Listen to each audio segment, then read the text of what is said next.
It's a great honour to have another Katerina here, but this time a Katerina rather than a Katarina. And this is Katerina Gozzi. She's Deputy Head at Flora Giorgio's unit at the European Commission, which oversees the MDR and the IVDR. It's a real honour to have her, especially as she has come in Flora's place because, unfortunately, Flora was called away. And Katerina is going to be giving this keynote session on the vital initiatives being taken at the Commission level to support startups and SMEs. So thank you for making yourself available, Katerina. Good afternoon, everyone. Thank you very much for inviting us and giving us the opportunity to intervene during the afternoon session. As mentioned by the colleague, I'm replacing Flora this afternoon, so you have seen Flora's pictures on the slides, but I will be giving the presentation. So we can start by mentioning that competitiveness, innovation, digitalization are key priorities in the political guidelines for the European Commission for the next mandate. So the political guidelines actually focus also on burden reductions and simplification, and they mention specifically SMEs. So the need to ensure that legislation is designed considering also SMEs' needs. This is notably to be done through a new SME and competitiveness check during the design phase of new rules. The guidelines also mention a new category of small mid-caps, which might be introduced at the European level. And also the need to assess that the rules which apply to larger companies are fit for purpose for small enterprises as this new category of mid-caps. Those political guidelines are also aligned from that perspective with some considerations that we can read in the Draghi report, which was recently published, which identified three main transformation needs in the European Union, and one of those needs concerned closing the innovation gap.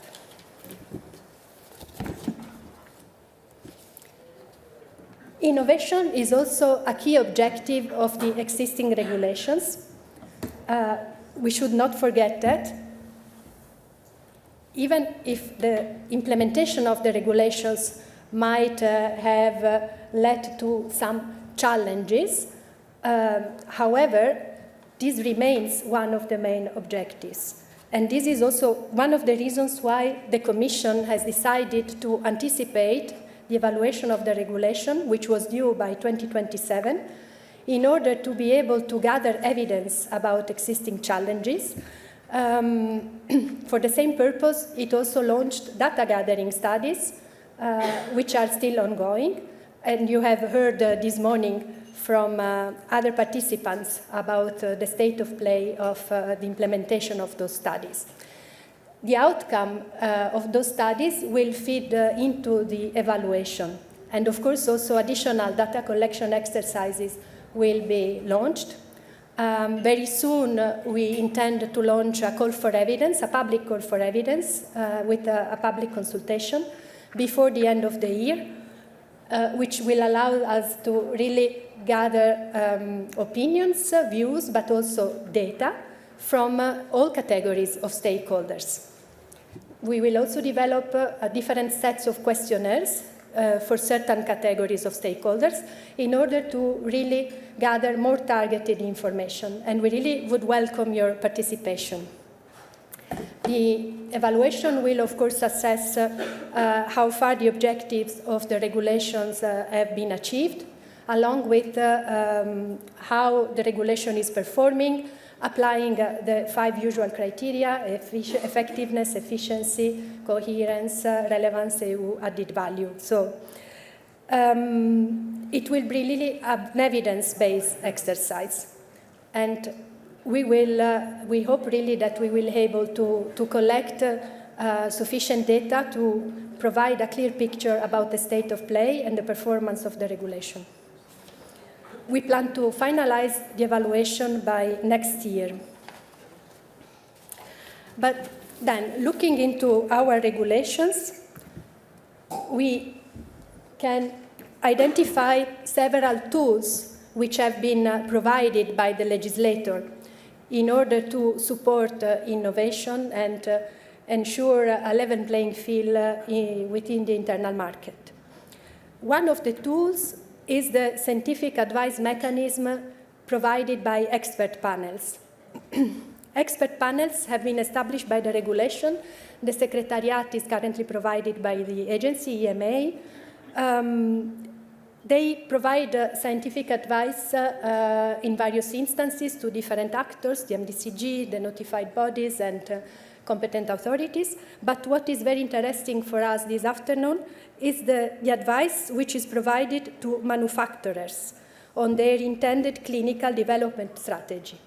There is a pilot which is ongoing, and which really allows the panels to provide free advice on the manufacturer's clinical strategy. It's limited to certain high-risk devices, so class 3 devices and class 2B devices intended to administer or remove medical substances. There are prioritization criteria for this advice, and the main criterion really refers to unmet needs. Along this type of advice, we have also worked on a different pilot, which really concerns certain categories of devices intended for small population, because collecting evidence for this type of devices might prove to be particularly difficult. And in line with the guidelines on orphan devices, which have been issued very recently in June this year, we decided really to focus on advice which the panel can provide on the orphan status of certain devices. Of course, the advice is based on the definition of orphan status, which is suggested in the guidelines, and again on the clinical evaluation stage. On the clinical evaluation, challenges, and this is really a twofold advice to manufacturers, but also to notified bodies.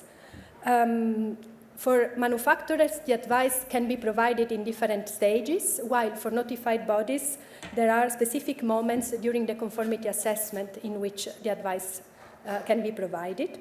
And also, in that case, there are some prioritization criteria which have been developed in order to ensure that devices which are intended to treat a medical condition that is life-threatening or could cause a permanent impairment of a body function, or devices for children, or novel devices with potential major clinical benefits are considered as a matter of priority compared to others.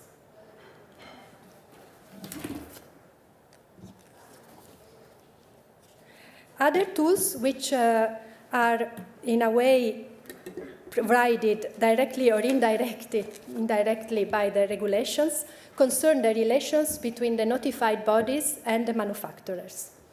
One of those tools is the structured dialogue between manufacturers and notified bodies.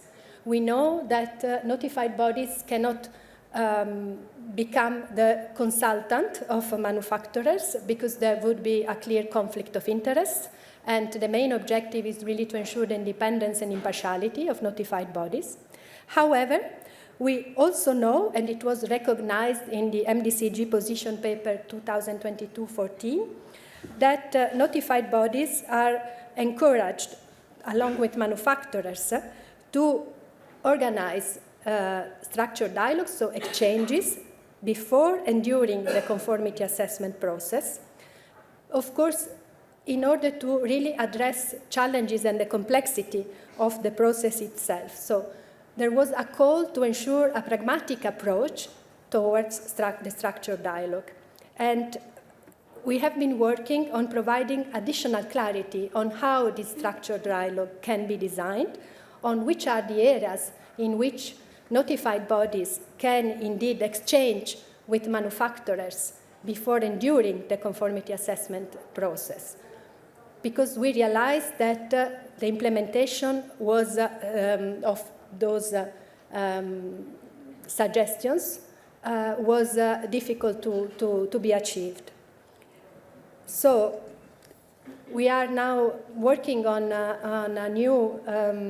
an addition to the guidance document, which would really clarify the instances in which the structured dialogue could take place and what are the areas which can be covered by the structured dialogue. We should not forget that it focuses on the what and not on the how. So it will really cover aspects concerning the contractual relationships between the notified bodies and the manufacturers, timeline, the documentation needed, the accepted language, fees, and so on. So those are aspects, so regulatory aspects.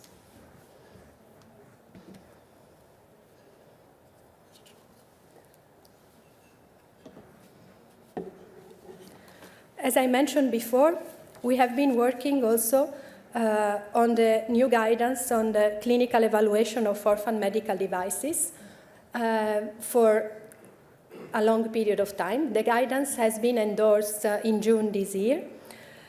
The guidance provides really criteria for determining when a medical device or an accessory for a medical device is to be regarded as an orphan device, and also to guide manufacturers and notified bodies about the clinical evidence requirements. So we provided a working definition of orphan devices, and which really also referred to the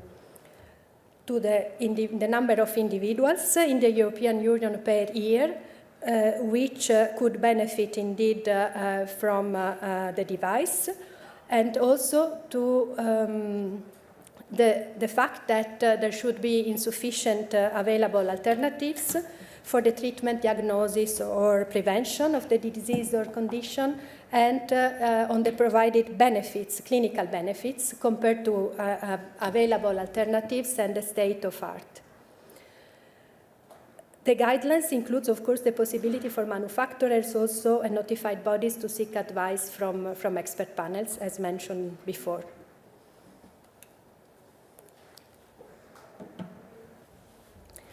Under the EU for Health, we finance several actions which, of course, support and facilitate implementation of the regulations.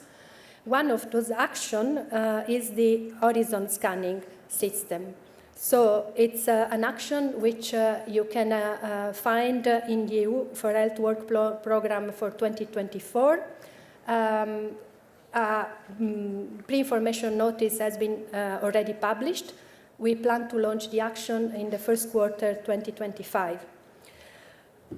The objective of the action is really to monitor the development of new medical technologies, innovations, and trends. It would, of course, support the work which is carried out by the subgroup on new emerging technologies under the MDCG, and we have here also present in the room the co-chair of the working group. So it should really investigate which type of medical devices which are covered by the MDR and IVDR are expected to emerge in the horizon of, between 3 and 10 years time, which might have a potential major impacts on the organization and sustainability of the health systems, and also on the regulatory system. So it should also aim to develop an IT tool, better if AI-based, which would really ensure that the monitoring can continue and be as comprehensive as possible. Of course, under the project, there will be a methodology defined and designed which will take into account, of course, the existing methodology which is used by the working group under the MDCG. And also, in a way, provide an analysis of the medical devices which, in collaboration with a subgroup of the MDCG, will be identified and prioritized as the devices which need to whose development needs to be monitored on the long term. So, of course, here we see the possibility to leverage on the work done on the identification of emerging technologies and form, which has been developed under the NoboCap project, and also this matchmaking platform, which of course allows innovators also to proactively express novel technologies which are being developed. So there might be some synergies, and of course this is a project which can result in outcomes on which we will continue working together with the MDCG. So,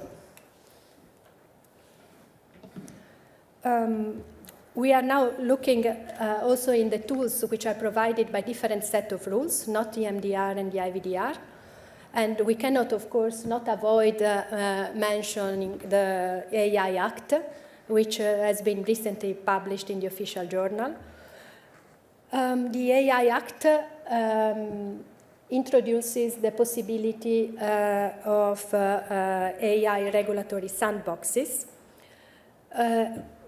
What are the sandboxes? So those are actually established by competent authorities, so not by private operators, and they allow the private operators, the providers of new technologies, innovative technologies, to experiment in a safe environment for a limited time, following specific criteria. Derogations also are possible from the existing legal framework, of course under always the control and complying with the criteria set by the competent authorities. So they can provide, of course, also a special regime for testing in real-world conditions. And we are exploring, together with colleagues responsible for the file, how to make best use of this tool also in our policy area, because we see a lot of opportunities there, and which we intend to exploit. Beyond the regulatory sandboxes, the AI Act provides also for other tools. One of those tools are the testing and experimentation facilities, which are really specialized large-scale reference sites open to providers of innovative technologies.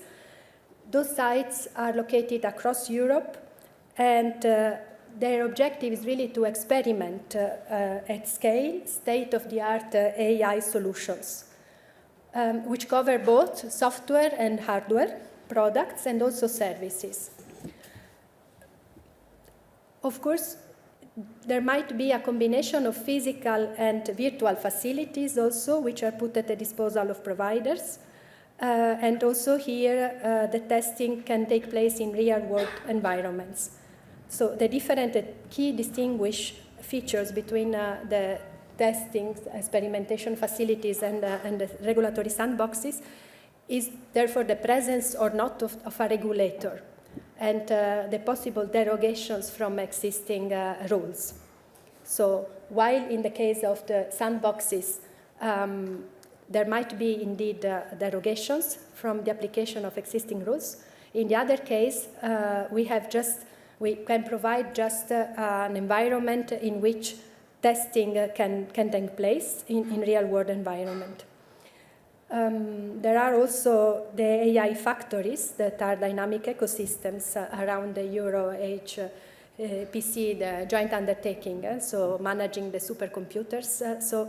And of course, we need also to find the synergies among the various tools and see how their implementation can lead really to the best exploitation of the instruments provided by the AI Act. So there might be indeed a combination of the various tools which actually allow for experiments from different perspectives. So, and of course, synergies will be exploited also.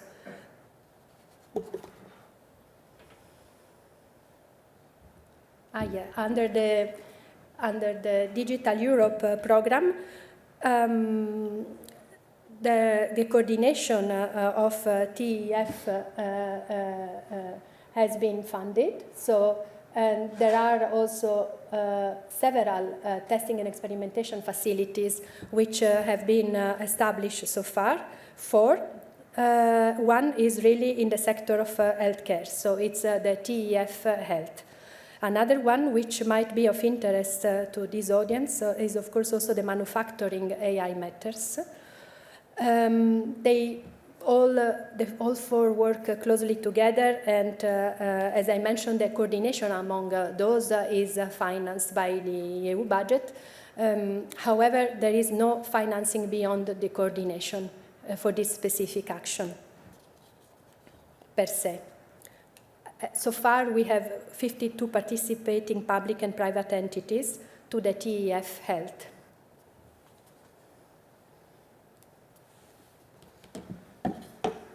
Yeah, so I will not spend much time on the NoboCap project, which you already know very well.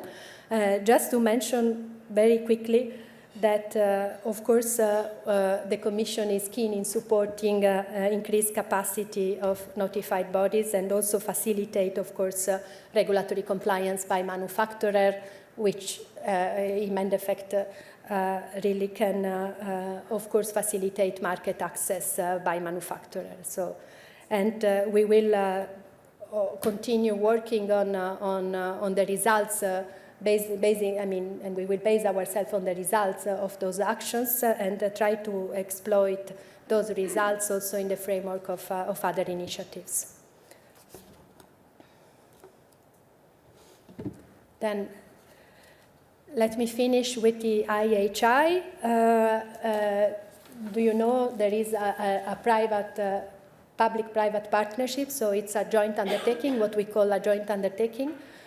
In the EU system. So it's a collaboration between the EU and biopharmaceutical, biotechnology, digital health, and medical technology sectors, as well as academics, patients, regulators, and healthcare professionals. We welcome also the participation of the medical devices sector, the recent participation of the medical devices sector. Funding comes equally from the public and the private and partners. The budget is provided in the amount of 1.2 billion from the European budget, the Horizon Europe cluster. At least 1 billion is meant to be provided by private industry associations, and up to 200 million from contributing partners. The general objective of the projects funded under the IHI joint undertaking is really to turn health, research, and innovation into concrete and real benefits for patients and the society. One project which has been launched in 2022 and on which there are now actions in stages, which take place in stages, which is worth mentioning, is really the early feasibility studies project. We know all that, of course, those studies constitute a crucial moment, phase, in order to, in the journey to get the CE marking of a device, in the journey to reach the moment in which the devices will be placed on the market. So, and those type of studies typically will involve a small number of participants. And it's important to really establish at the early stages of the process whether there are some problems and issues to be tackled or not, to be able to receive guidance for potential modifications to the products. So the project, one of the objectives of the project is really to provide a methodology, a shared methodologies for EFS in the European Union, and to facilitate compliance with the relevant rules and the legislation, and to also raise awareness among the stakeholders about the different stages in the clinical research. Of course, the projects I have mentioned are just a teeny part of the various projects and actions that the Commission is supporting or implementing in the area of medical devices. So we are really working hard to support and facilitate the implementation of the regulations. And we are aware of existing challenges, and we are working also to be able to identify the challenges, the root causes of the challenges, and the consequences in order to assess how to best continue strengthening the implementation and ensure to the possibility for manufacturers to have all the tools at their disposal for getting the CE marking for their devices, and also the tools at their disposal to continuing placing on the market and keeping on the market devices. So we are very committed in continuing strengthening the implementation as we have done in the last year, and also in becoming more aware of the issues. And we finance several initiatives also to allow the challenges to be described in detail, because only if we gather data and information about existing challenges, we are able to understand what the best ways to address them are. So we really very much welcome the strict collaboration with all different actors, and we would like really to continue this collaboration also in the future and continue having exchanges with the various actors in order to really consider this a common project to get the regulations implemented in the right way. Thank you. Thank you very much, Caterina.